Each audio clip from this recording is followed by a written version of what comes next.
សាមានតែដើរភ្លឺរៀងខ្លួនចង់តែបងគួរធ្វើយ៉ាងម៉េចទើបកិច្ចផុតពីកំហរបងដឹងអូនលែងចង់ស្មោះ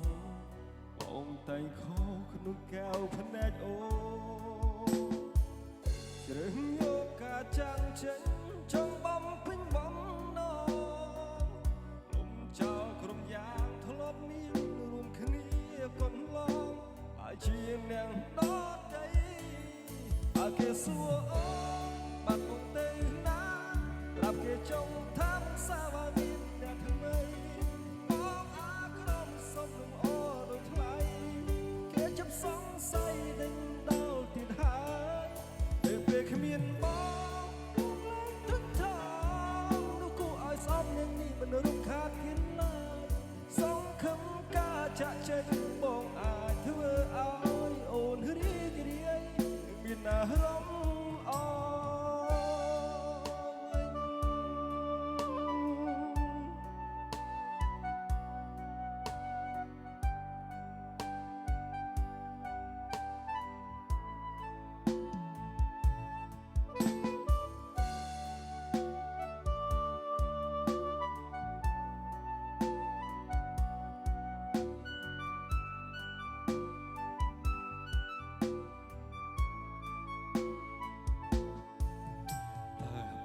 គួរធ្វើយ៉ាងម៉េចទើ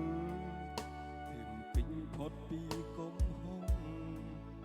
បងដឹងអូនលែងចង់ស្មោះបងតែងខំក្នុងកែវភ្នែកអូ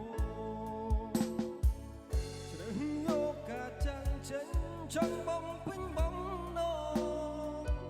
លំចោលក្រុមយ៉ាធ្លាប់មានរួមគ្នាកន្លង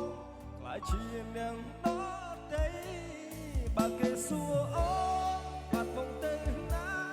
ប្រាប់គេចង់ថាសាវ៉ាមានអ្នកថ្មីបងអាក្រមសុំនឹងអូដូចថ្លៃគេចាប់សង្ស័យដេញដល់ទៀតហើយនៅពេលគ្មានប